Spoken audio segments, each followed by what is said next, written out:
It's January 1936. The Depression has been going on for almost 7 years now. You're walking down the street, Portsmouth, New Hampshire, the shipbuilding capital of the United States of America, except there's hardly any ships being built nowadays. As you walk down the street, you pass men leaning up against buildings and gathering on street corners, just hoping that somebody will drive by on this early winter morning looking for some workers. You stop midway down the block because you've reached your destination.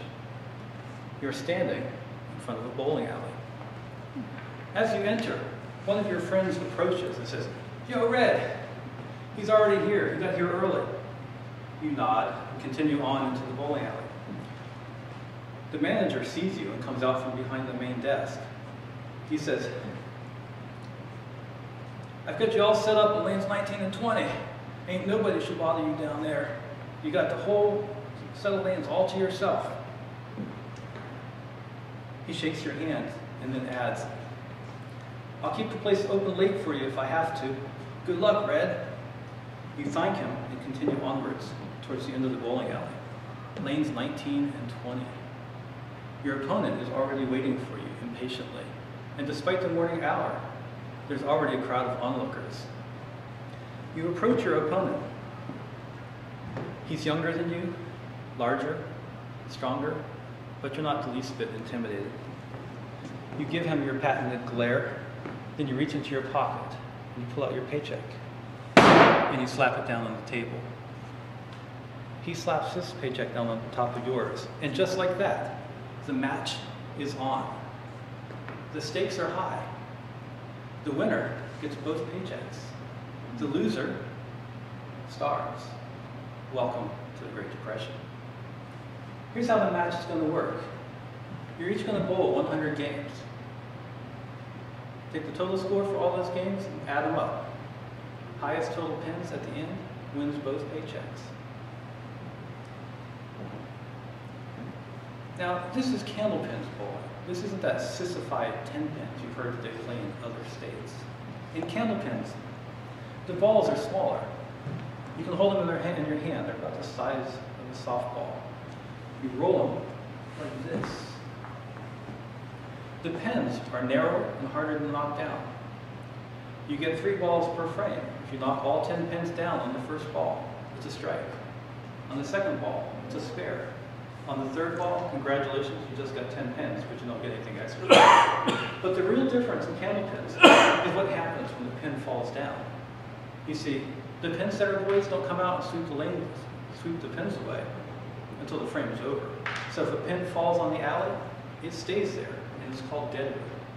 It can make getting the remaining pins easier or harder, or sometimes both at the same time. The secret to candlepins is playing the deadwood. Now you and your opponent warm up for a few minutes, and the match begins with game 1. Your opponent goes for it and gets the early lead. He's loud and enthusiastic. Every time he gets a mark, he yells and eggs on the crowd. "Yeah, buddy, yeah!" You're not concerned. This is a marathon, not a sprint.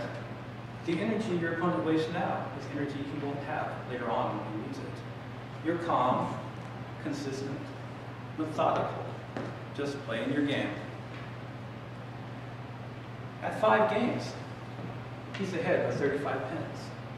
By the 15th game, he's ahead by 86. At 23 games, it's lunchtime. The place is getting crowded. People are coming over to see what's going on with the match. The bookies have shown up, and people are actually betting on the match. Oh, and by the way, you're already 157 pins down at game 23. The match continues. It is a marathon after all. By dinner time, you're at 59 games. The place is even more crowded. You've been bowling for almost 10 hours now. You're 275 pins down. But your opponent is starting to look a little wilted. Yes, he's ahead, but he's not doing any of those high energy antics anymore. At 62 games, one of your opponent's friends decides to turn into a heckler. You're a loser. Why don't you give up now? You're never going to catch up. By the time game 64 rolls around, you've decided you've had enough of this heckler. You have a wife and a baby daughter at home, and this guy is trying to mess up your game. You're standing on the alley approach, holding a bowling ball in your hands with your back to the crowd. Your heckler is standing behind you. So you whirl like a baseball pitcher, and you throw that ball in as hard as you can at his torso. Now, you're 5'11", and throughout your life, you've done an awful lot of heavy, hard labor. So when you throw the ball hard, it is indeed hard. Your heckler folds up when that ball hits him in the stomach.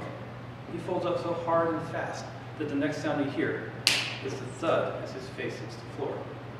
And as he's rolling on the floor, holding his stomach in agony, his friends jump onto the lanes to attack you. Your friends charge onto the lanes to defend you. The fists start flying, somebody throws a bottle, and before you know it, there's complete and total pandemonium in the bowling alley. It takes more than 10 minutes for things to settle down. And strangely, the fighting never actually reached you, like two waves crashing on the shore from different directions and then canceling each other out. It takes another 10 minutes of arguing and shouting before the crowd decides what to do about what just happened.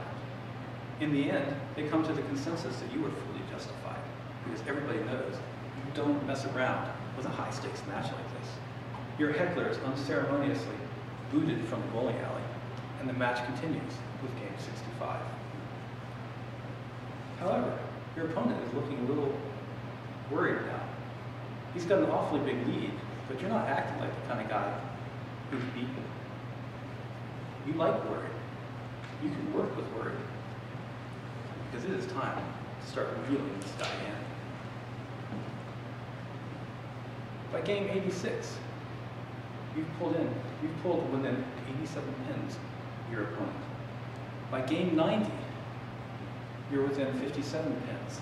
It's 2:30 in the morning, and the place is completely packed. The air is full of cigarette smoke. The only people bowling are you and your opponent. Everybody in the alley is watching the match. Game 95, tie score. You take the lead in game 96, and then game 97 comes along. You're in the zone now. Game 97 is the finest game bowled the entire match, until game 98 came along, and that's just a thing of beauty. Game 99 and 100 are kind of anticlimactic. But the thing is, you still beat your opponent. When the dust settles, you're ahead by 51 pins, even though you never had the lead until the 96th game. Your job as a junior carpenter has not been enough to completely support you and your family during these tough times. But you've just augmented your income because you have won the match. And when you add in all of the side bets you had your friends place, when you let your opponent run the score up on you, you've more than tripled your paycheck. This is the 5th time in the last 2 years that you've engaged in a high-stakes match like this. This is the 5th time you've won. Your name is Bob Dort. You're a Danish immigrant. You're my grandfather.